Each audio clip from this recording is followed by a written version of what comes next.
Alors, je vous souhaite la bienvenue à tous. Ce matin, nous allons parler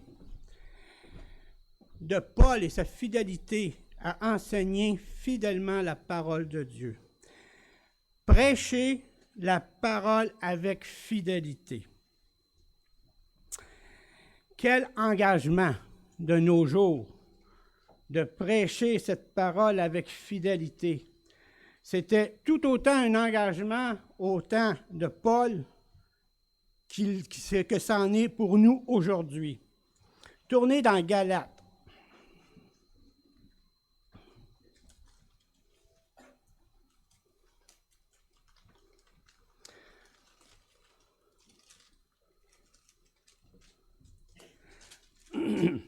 Galates 1, 1 à 12. Nous allons prendre ce texte pour démontrer la nécessité pour un prédicateur d'apporter cette parole sans la diluer, sans en rajouter, sans en enlever. Et si vous avez des prédicateurs tels que Paul, alors louez et adorez le Seigneur, remerciez-le à genoux. Car aujourd'hui, dans nos églises, on a tendance à avoir une pente descendante. La parole qui est prêchée est plus rejetée sur le pasteur lui-même que sur l'Évangile. Je vous dis de faire ceci, je vous dis de faire cela. C'est un évangile qui n'a pas aucun rapport avec l'évangile du Seigneur Jésus-Christ. Lisons. Galates 1, 1 à 12. Paul, apôtre, non de la part des hommes, ni par un homme, mais par Jésus-Christ et Dieu le Père, qui l'a ressuscité des morts. Et tous les frères qui sont avec moi aux églises de Galatie, que la grâce et la paix vous soient données de la part de Dieu le Père et de notre Seigneur Jésus-Christ, qui s'est donné lui-même pour nos péchés, afin de nous arracher, du présent siècle mauvais, selon la volonté de notre Dieu et Père, à qui soit la gloire au siècle des siècles. Amen. Je m'étonne que vous vous détourniez si promptement de celui qui vous a appelé par la grâce de Christ pour passer à un autre évangile. Non pas qu'il y ait un autre évangile, mais il y a des gens qui vous troublent et qui veulent renverser l'évangile de Christ. Mais quand nous-mêmes, quand qu'un ange du ciel annoncerait un autre évangile, que celui que nous vous avons prêché, qu'il soit anathème. Nous l'avons dit précédemment, et je le répète à cette heure, si quelqu'un vous annonce un autre évangile que celui que vous avez reçu, qu'il soit anathème. Et maintenant, est-ce la faveur des hommes que je désire ou celle de Dieu? Est-ce que je cherche à plaire aux hommes? Si je plaisais encore aux hommes, je ne serais pas serviteur de Christ. Je vous déclare, frères, que l'évangile qui a été annoncé par moi n'est pas de l'homme, car je ne l'ai ni reçu, ni appris d'un homme, mais par une révélation de Jésus-Christ. Amen. Prions. Seigneur Tout-Puissant, nous savons que ta parole est la parole de vérité, qu'elle est inspirée par l'Esprit Saint, que ces hommes qui l'ont mis en écrit, ça ne vient pas d'eux-mêmes, mais qu'ils ont été inspirés. Seigneur, Ce matin, ouvre nos cœurs à cette parole.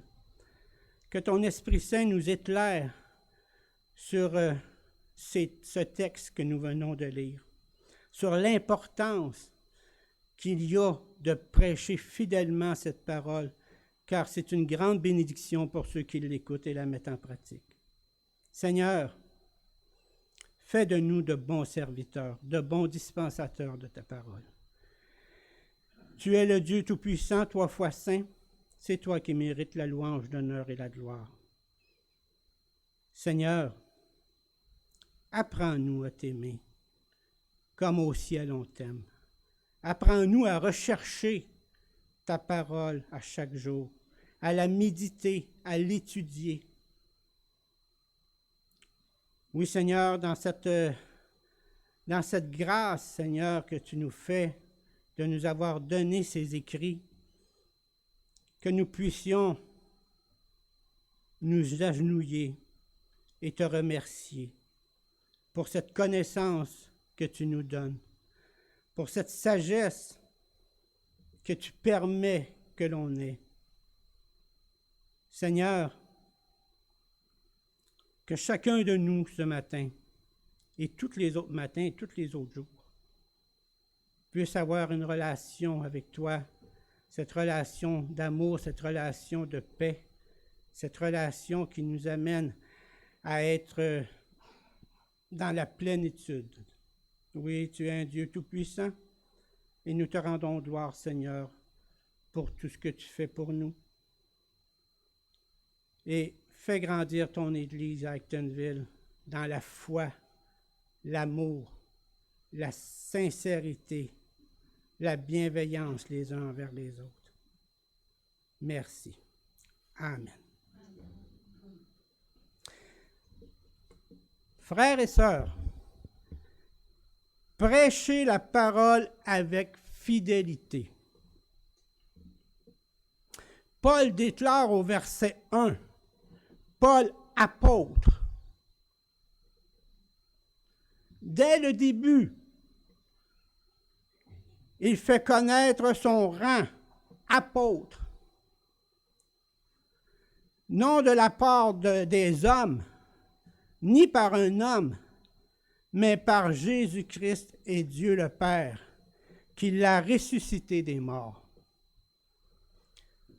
Voyez-vous l'importance, déjà dans le premier verset, que Paul déclare que ce n'est pas par un homme, mais que c'est par Jésus-Christ et Dieu le Père qui proclame l'Évangile.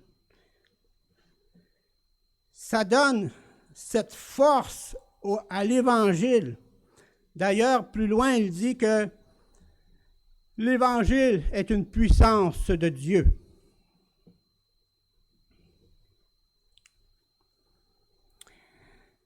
Apôtre désigne une personne qui a reçu une mission.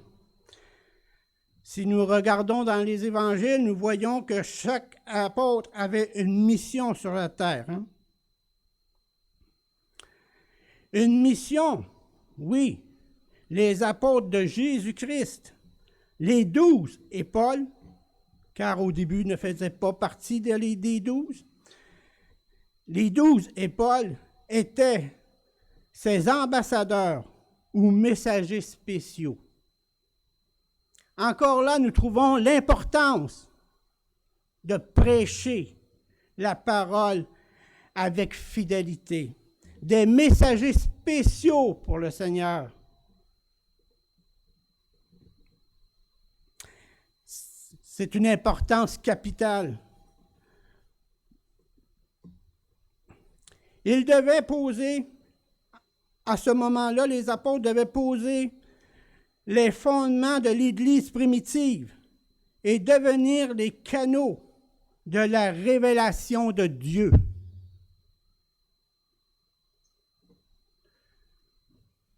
S'ils auraient commencé, et tous les constructeurs vous le diront, s'ils avaient commencé avec seulement 1 millimètre de croche, nous serions dans le champ complètement.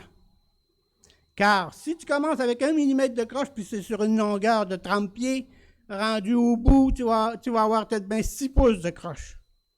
Et ça va s'amplifier, s'amplifier, s'amplifier. Prêchez la parole avec fidélité. C'est pour ceux qui la prêchent, qui ont un auditoire, ça serait vraiment un fardeau d'apporter à chaque dimanche avec une fidélité comme Paul avait, si nous n'aurions pas le soutien de l'Esprit Saint. Le Saint-Esprit nous dirige et nous donne la sagesse de comprendre ce que nous vous enseignons. Et vous en êtes bénis. Car lorsque la parole est prêchée fidèlement, les bénédictions que vous en retirez sont grandes. Oui, il devait poser le bon fondement, car c'était à partir des apôtres que l'Église va se développer.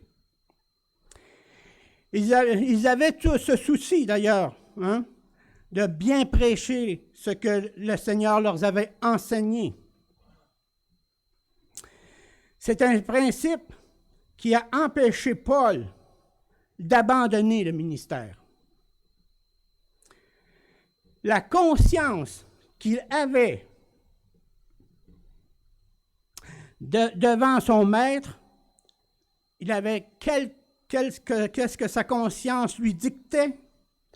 Un mandat solennel de prêcher la parole de Dieu. Pas n'importe quelle parole, la parole du Dieu vivant. Comment prêcher cette parole? Avec exactitude et persistance, sans l'altérer, ni la diluer. C'est pourquoi il dit au verset 6 de Galates, « Je m'étonne que vous vous détourniez si promptement de celui qui vous a appelé par la grâce de Christ pour passer à un autre évangile. Combien sommes-nous faibles? Combien sommes-nous faibles? Et pourtant, étudiez votre parole, lisez-la, et vous allez comprendre, vous allez voir les manquements s'il y en vient un. C'est par la parole que vous pouvez détecter si c'est une fausse ou une vraie.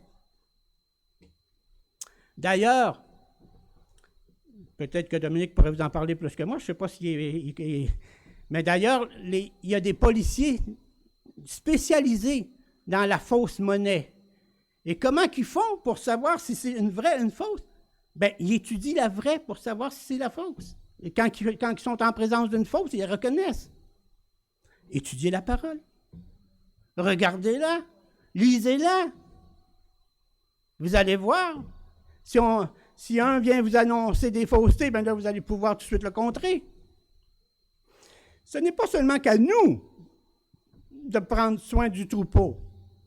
Nous pouvons vous enseigner, nous pouvons vous exhorter, mais si vous ne prenez pas connaissance de la parole, vous allez être entraîné un jour ou l'autre dans des spirales incroyables.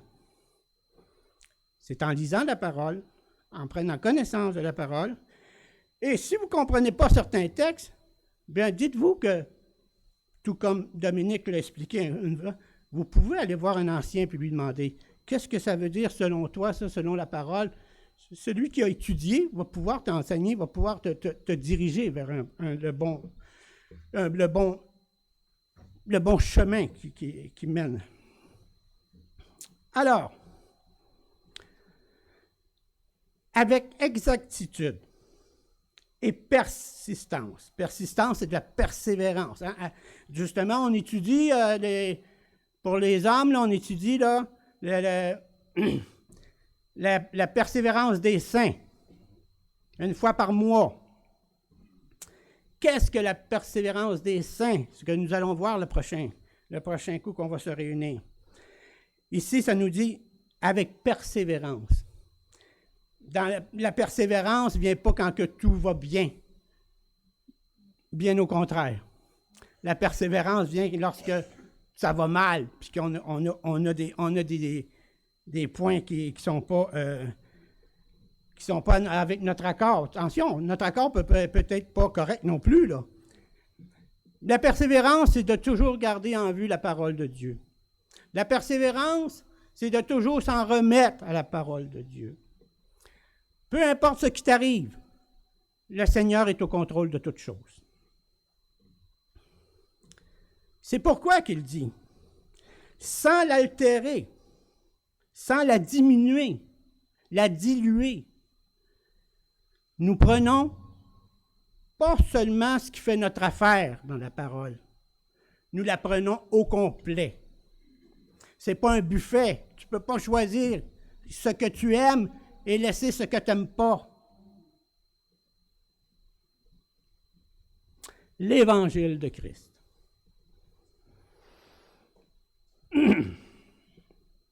C'est pourquoi il dit, dans Galates 6, je le répète, « Je m'étonne que vous vous détourniez si promptement de celui qui vous a appelé, par la sagesse de Christ, pour passer à un autre évangile. » Il déclare en 2 Corinthiens, chapitre 4, verset 2. Il déclare ceci. « Nous rejetons les choses honteuses qui se font en secret. Nous n'avons point une conduite astucieuse et nous n'altérons point la parole de Dieu. Mais, en publiant la vérité, nous nous recommandons à toute conscience d'homme devant Dieu. » Il fait appel à la conscience des hommes. Vous savez que Dieu a placé dans votre cœur la pensée de l'éternité. Paul fait appel à ce même cœur de l'homme. Au cœur de l'homme perdu? Non. Au cœur de l'homme régénéré.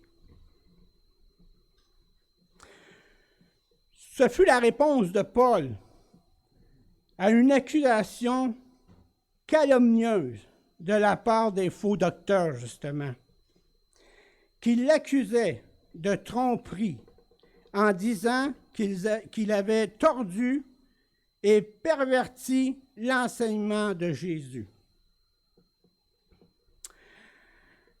Quelle ironie! Quelle ironie! Ceux qui sont tout croche accusent un juste droit d'être tout croche. N'est-ce pas eux qui se plaisent dans leur tradition? N'est-ce pas eux qui, au lieu de prendre les commandements de Dieu et les mettre en pratique, les tordent? Il est écrit, « Tu honoreras ton père et ta mère. » Mais eux, dans leur tradition, dans leur tordue, comment on dit tord? En tout cas, ils sont tordus tout de même. Eux, ils disent, ce que j'aurais pu t'assister, que Dieu t'assiste.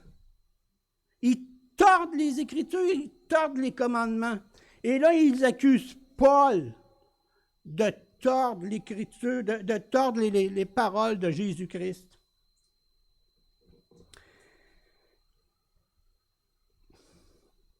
Pierre appuie Paul en cette déclaration. Car, animé d'un même esprit, le Saint-Esprit, lui-même les assiste.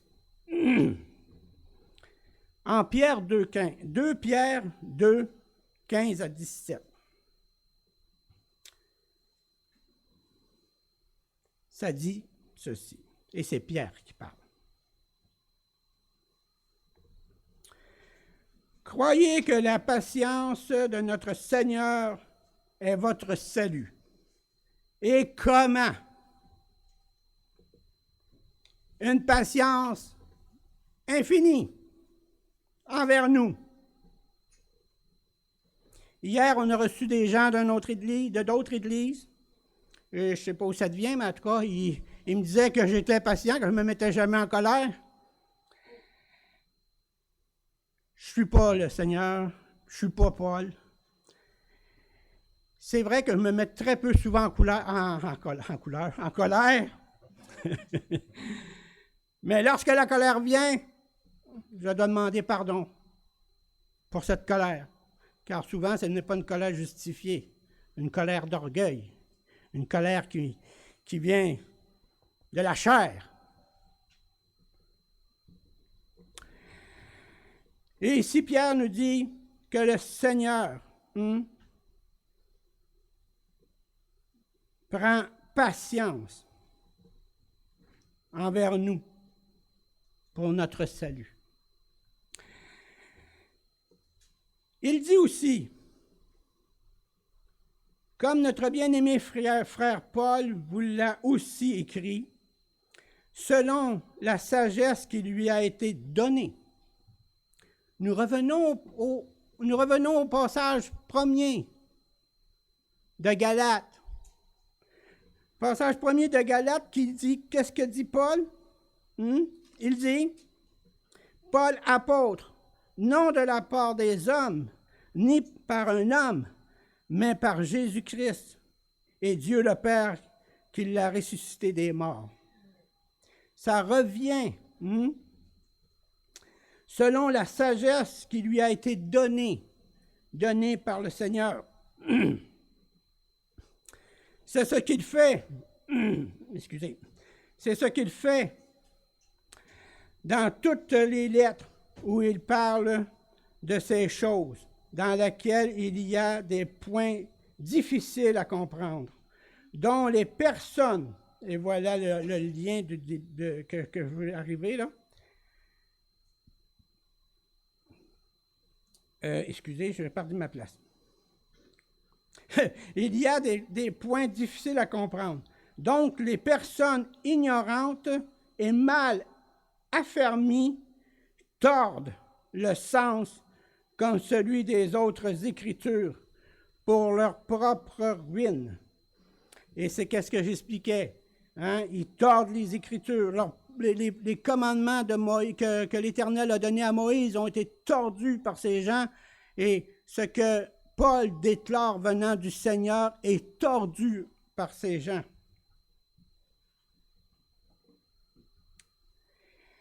Vous donc, bien-aimés, qui êtes avertis,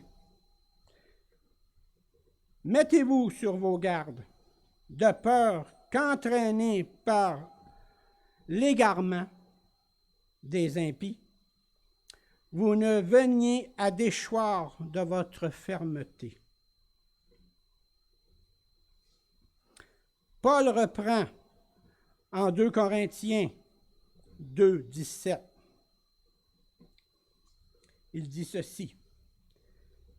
Car nous ne falsifions point la parole de Dieu, comme font plusieurs, mais c'est avec sincérité, mais c'est de la part de Dieu que nous parlons en Christ devant Dieu. Le mot ici traduit par falsifier est dérivé du mot grec kapellos, qui signifie colporter. Colportons-nous la parole ou prêchons-nous la parole? Un colporteur, si je me souviens bien, c'était des personnes qui passaient de porte en porte pour vendre leur cochonnerie, leur gueule. Puis il y avait une version pour chacun de... C'était le même produit qu'ils vendaient, mais il y avait une version pour chaque personne qu'ils rencontraient. Il colportait. Puis en même temps, il annonçait, « Ah, ben madame une telle m'a acheté tel produit, puis aujourd'hui, elle va mieux. » Puis quand elle était au seuil de la mort, là, aujourd'hui, elle va mieux, puis c'est miraculeux, mon produit. C'était des mensonges qui colportaient. C'était du colportage. Et c'est ce qui n'est pas à faire avec l'Évangile. On ne colporte pas l'Évangile, on l'annonce dans son ensemble, dans sa vérité.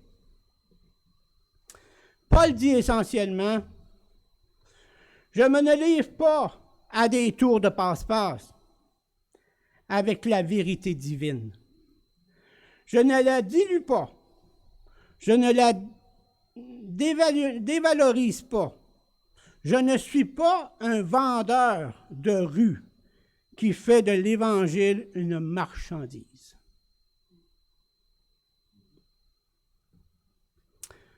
Ce que Paul dit est pur.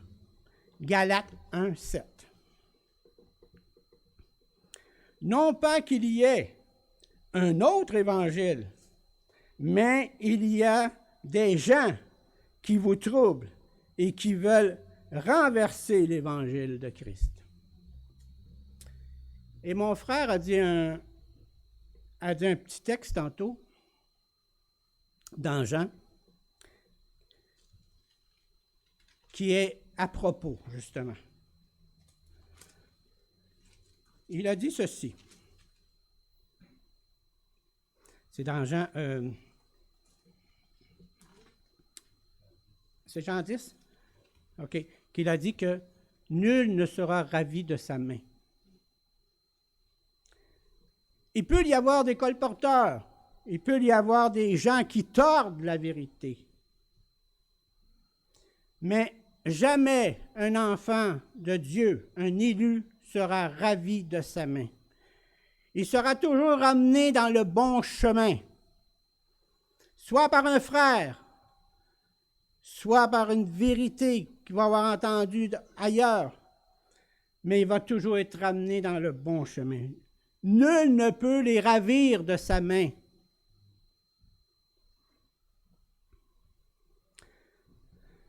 Ce que Paul dit est pur. Non pas qu'il y ait un autre évangile, car il n'y en a pas d'autre.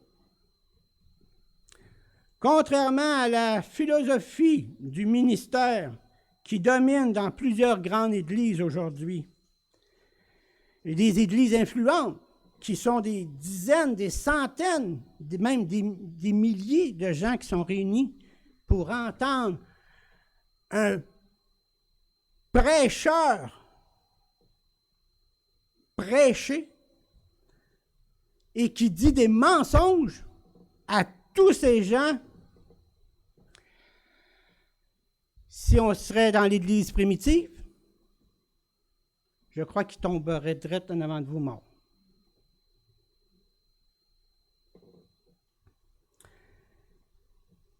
Merci Seigneur de ta bonté envers nous, que tu envoies des gens capables de prêcher, d'annoncer l'Évangile avec fidélité.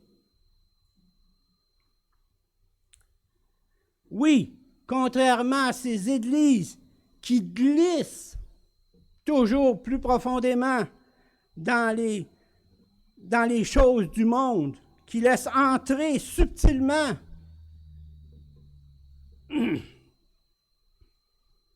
ces choses qui n'ont pas à faire avec l'Église. Paul s'étonne de voir les croyants galates se détourner volontairement de la grâce pour s'attacher à un légalisme enseigné par des faux docteurs. Ils sont prêts à tout, ces faux docteurs, à tout. Ils sont prêts à accepter tout dans l'Église. Pourquoi? Pour attirer les gens, pour les remplir d'une doctrine fausse qui va les amener si cela était possible, à la perte.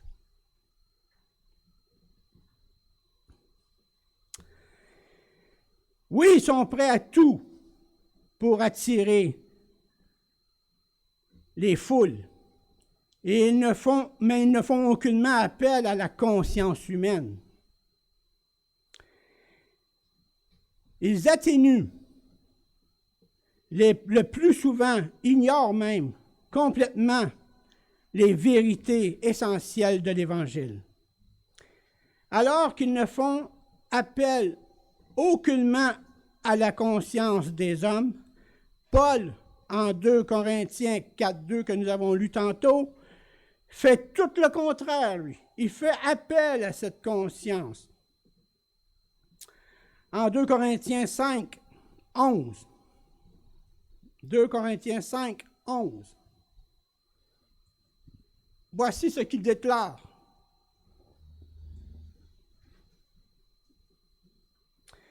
Connaissant donc la crainte du Seigneur, nous cherchons à convaincre les hommes. Dieu nous connaît et j'espère que dans vos consciences, vous nous connaissez aussi.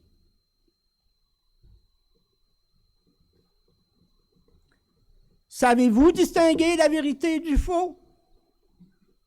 Savez-vous voir l'erreur?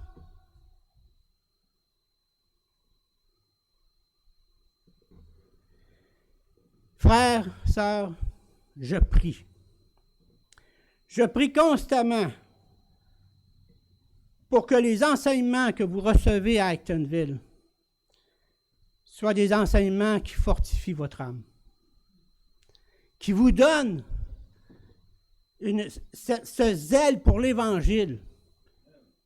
Oui, amen. Exact. Priez, lisez, consultez la parole, demandez, et vous recevrez.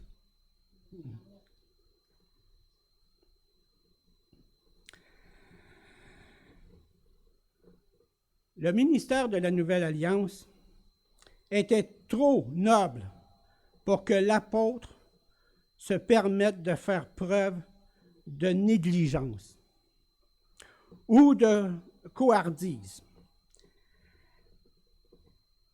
Cet évangile est pur et l'apôtre la rendait comme il l'avait reçu.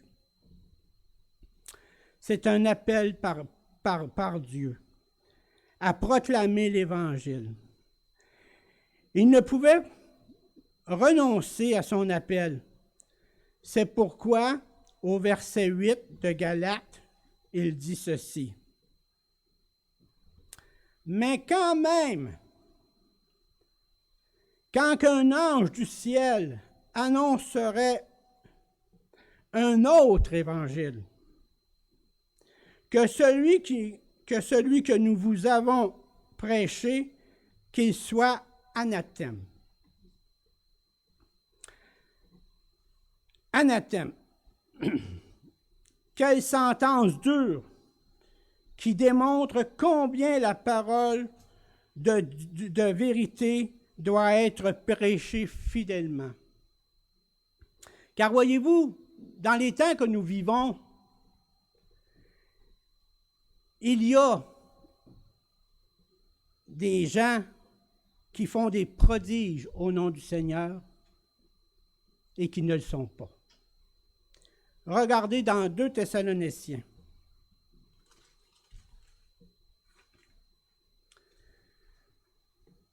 Il n'y a pas longtemps, il y a eu un miracle en Angleterre. Une petite église qui c'était un enfant de 7 ou 8 ans. Je ne me souviens plus s'il était aveugle ou s'il ne marchait pas, mais il y a eu un miracle. Il s'est mis à marcher ou il a vu. Le Seigneur nous dit, dans sa parole, que si quelqu'un vous dit « je suis là », allez-y pas, c'est pas là, je suis pas là. Mais le Seigneur nous dit aussi dans sa parole que dans les derniers temps, il va y avoir des miracles. Si nous lisons dans 2 Thessaloniciens 2, 9 à 11, voici ce que nous dit. Et c'est pourquoi que nous disons que le canon est fermé. Le canon, c'est l'Écriture. Elle est fermée.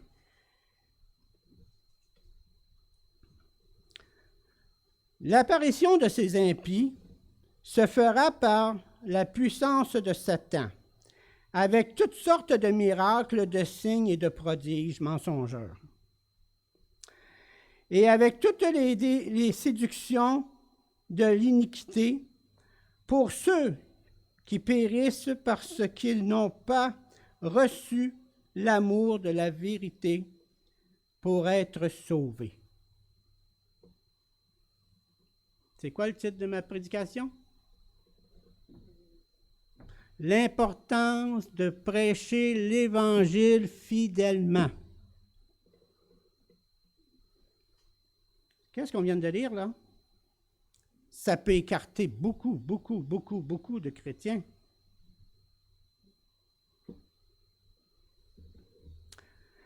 Prêcher l'Évangile fidèlement. Ce que Paul nous déclare, il le déclare ce qu'il a appris du Seigneur. Paul, pour ses motifs, s'étonnait de voir les croyants de Galate s'écarter du droit chemin si facilement. Mais voilà, il dit aussi que ceux qui prêchent un autre évangile soient anathèmes. Anathème est la traduction du mot en grec anathema, qui signifie la condamnation. La condamnation de quelqu'un. Mais quelle est cette condamnation? C'est l'éternité en enfer. Voilà la condamnation. Si tu prêches un évangile autre que Jésus-Christ, tu ne peux être sauvé. Il est condamné à l'enfer. 1 Corinthiens 12, 3 dit ceci. C'est pourquoi je vous déclare que nul, s'il parle par l'Esprit de Dieu, ne dit Jésus est anathème, et que nul ne peut dire Jésus est Seigneur si ce n'est par le Saint-Esprit. D'ailleurs, le psaume 40, 11 dit ceci. Et c'est un psaume qui a été inspiré par l'Esprit à David. Et c'est un psaume qui résume tellement bien ce que je vous dis depuis tantôt. Je ne retiens pas dans mon cœur ta justice. Je publie ta vérité et ton salut. Ce que Paul était pour lui, faisait, ce que Paul il fallait qu'il fasse. Je ne cache pas ta bonté et ta fidélité dans la grande assemblée. Publier la vérité fait référence à la proclamation honnête et intègre de tout le conseil de Dieu. Publier la vérité, pas la vérité des hommes, la vérité de l'Évangile. Paul voit ce type de proclamation comme la seule approche du ministère qui soit vraiment intègre. Et pour cause, au verset 10 de Galates, que nous dit-il?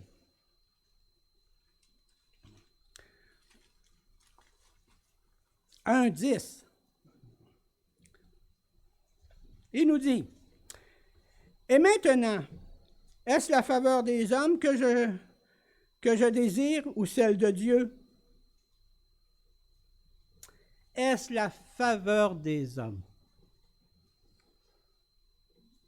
Quelle est cette faveur des hommes? Pour un temps, la flatterie.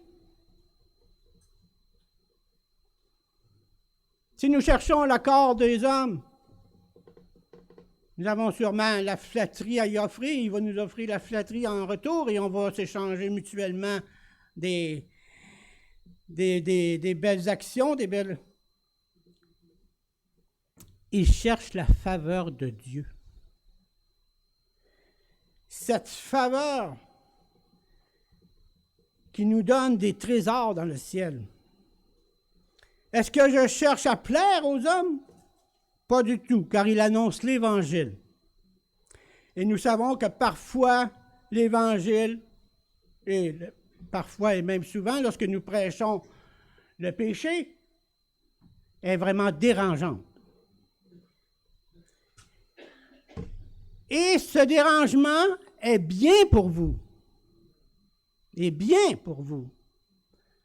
Si ça ne vous dérange pas qu'on prêche le péché, alors soit que vous êtes saint, ou bien que vous n'avez pas compris le message.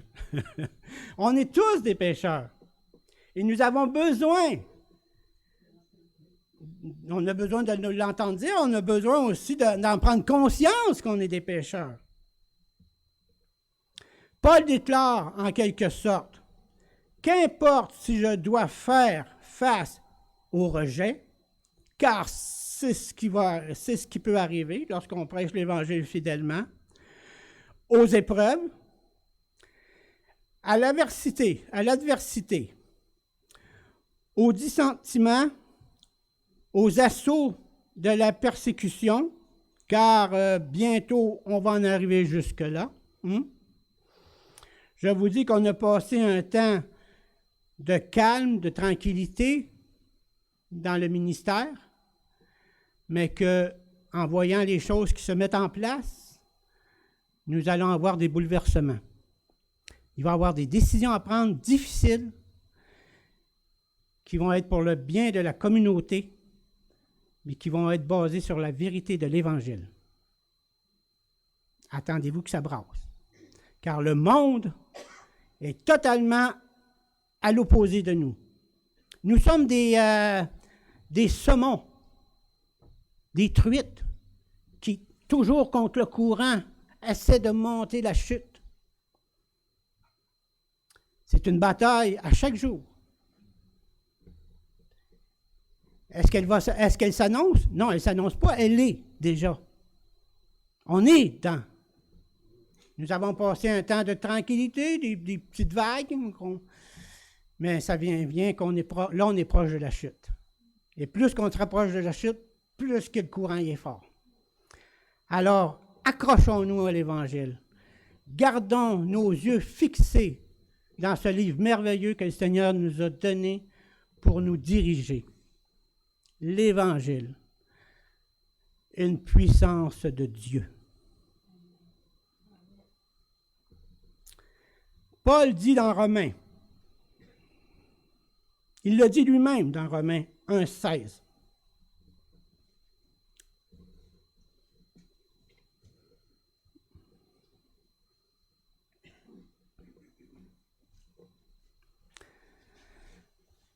Il déclare, un petit peu avant, il déclare, « Je demeurerai fidèle à la vérité parce que je sais que la vérité est attestée en elle-même. La vérité se recommande elle-même à la conscience humaine. » Et voici ce qu'il déclare dans Romains 1,16. « Car je n'ai point honte de l'Évangile, c'est une puissance de Dieu pour le salut de quiconque croit, du juif premièrement, puis du grec. » C'est l'Évangile lui-même qui est la puissance de Dieu. Lorsque nous annonçons à un frère, à une personne, dans notre famille, un frère, une sœur, lui annonçons le plan du salut qui provient de l'Évangile, elle retourne à Dieu en faisant son effet. Elle ne retourne pas à Dieu sans faire son effet, je veux dire. Et c'est ça la puissance de l'Évangile. C'est l'Évangile lui-même qui est la puissance de Dieu. Et si nous poursuivons dans Romains 1, 17, ça dit ceci. Parce qu'en lui est révélée la justice de Dieu par la foi, pour la foi, selon qu'il est écrit, le juste vivra par la foi. Amen. L'évangile de vérité, une puissance de Dieu. Prêchez la parole fidèlement. Et nous retournons dans Galates 1:11. Je vous déclare, frères, que l'évangile qui a été annoncé par moi n'est pas de l'homme. Non, elle n'est pas de l'homme, car il l'a affirmé dès le début que c'était non de la part des hommes, ni par un homme, mais par Jésus-Christ et Dieu le Père qui l'a ressuscité des morts. 2 Jean 2 déclare ceci.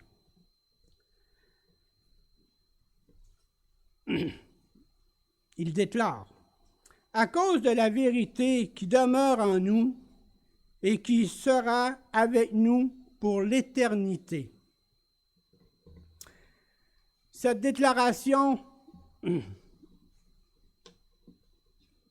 contribue à ce que Paul nous dit depuis le début. C'est l'évangile de la vérité, c'est l'évangile qui vient du Seigneur Jésus et de notre Père Dieu. C'est l'évangile qui a été annoncé et qui a été proclamé par les apôtres dans toute sa vérité. Les apôtres l'ont prêché avec la fidélité qu'ils ont reçue. Galates 1:12. Car je ne l'ai ni reçu, ni appris d'un homme, mais par une révélation de Jésus-Christ. Une révélation. C'est le dévoilement de quelque chose qui était caché et qui maintenant est mis en lumière. En l'occurrence, Jésus-Christ qui est proclamé, annoncé dans l'Évangile. Mais il l'avait ensuite rencontré personnellement. Paul, vous vous souvenez qu'il l'avait rencontré sur le chemin de Damas? Et avait reçu de lui la vérité de l'Évangile. Qu'est-ce que faisait Paul lorsque il a été touché par le Seigneur sur le chemin de Damas et qu'il est devenu aveugle? Qu'est-ce qu'il faisait? Il a été dans le chemin de la droite, il a été dans la Juda, qui parle aussi, qui a été dans la tribu de Juda, je ne sais pas trop, là, je ne voudrais pas trop vous tromper, mais il était dans une maison, puis qu'est-ce qu'il faisait dans la maison? Il priait. Lorsque le Seigneur a dit à Ananias, Ananias, va dans la droite, la rue, et va voir Paul, il prie. La prière, le chrétien, la prière, c'est une des seules, comment je pourrais dire, qu'on ne peut faker. Là, aussitôt que le Seigneur a dit à Ananias, il prie, alors je suis sûr qu'il s'est senti sécurisé, malgré qu'il savait que Paul respirait encore pour tous les chrétiens. Premièrement, il avait assisté au meurtre d'Étienne. Et puis, moi, en tant que chrétien, si quelqu'un me dit « Va voir un tel », puis que je sais qu'il a déjà condamné plusieurs chrétiens, qu'il les a mis en prison, ça se pourrait que j'y aille pas. Il prie. La prière, la communication avec le Seigneur, c'est le mot magique. Il prie, vas-y, n'aie pas peur. Il a changé. Paul a changé. il va devenir maintenant un instrument pour mon évangile. Oh là là, une révélation. Frères et sœurs, le temps passe vite, je vais y aller. Frères et sœurs, dès que la vérité de Dieu s'introduit dans le cœur humain et soumet l'homme tout entier à son règne, aucune puissance infernale ou humaine ne peut l'en déloger. Dans Matthieu 12, 43, il y a un beau texte qui peut nous donner cette assurance que lorsqu'on est touché par le Seigneur, que nul ne peut nous déloger de sa main. Matthieu 12, 43. Lorsque l'esprit impur est sorti d'un homme, il va par des lieux arides, cherchant du repos, et il n'en trouve point. Verset 44. Alors il dit, « Je retournerai dans ma maison d'où je suis sorti, et quand il arrive, il la trouve vide, balayée et ornée. » Voyez-vous, il ne peut y avoir une cohabitation, car nous ne l'accueillons pas en invité, mais en maîtresse de la maison. Il s'agit ici d'une nécessité chrétienne. Ceux qui ressentent la puissance de vie de l'Évangile et connaissent le pouvoir du Saint-Esprit, quand ils ouvrent, appliquent et scellent la parole de Dieu, préféreraient qu'on les déchire en pièces plutôt que d'être arrachés à l'Évangile de leur salut. Il ne peut avoir aucune cohabitation. Là où l'Esprit Saint fait sa demeure, il ne peut y avoir Dieu et Mammon ensemble. Voyez-vous, frères et sœurs, il y a une multitude de bénédictions dans l'assurance que la vérité est proclamée avec fidélité et qu'elle sera toujours avec nous, comme la parole nous le dit. Car elle est le support de notre vie, notre consolation dans la mort. Nous avons lu en Romains 1:17, ce que nous dit Romains, ça nous dit « Par la foi et pour la foi, alors, bien-aimés, être exposé à l'Évangile fidèlement, c'est un privilège chrétien, sans lequel notre foi n'a que peu de valeur. Car la foi vient de ce qu'on entend, et ce qu'on entend vient de la parole de Christ. Il s'agit de la vérité cognitive de la parole de Dieu qui permet de connaître ce qui concerne la connaissance qui se rapporte au processus par lesquels un être vivant acquiert des informations. Plongeons nos regards dans cette parole vivante, dans cette parole qui nous donne tant de bénédictions que le Seigneur nous a données par cette parole, que nous apprenons dans cette parole. Et ces informations proviennent de l'Évangile, de l'Évangile de notre salut. C'est une puissance de Dieu.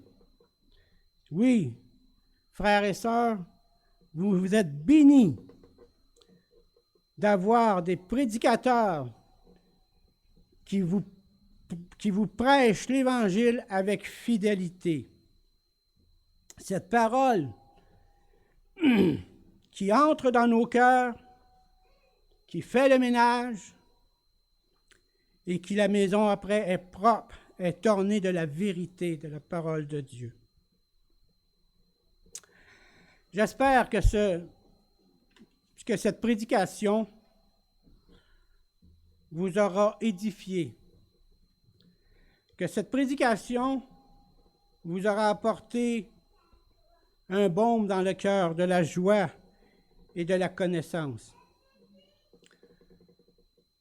De tout cœur, je l'espère. Et si ce n'est pas le cas, priez pour votre prédicateur. Amen.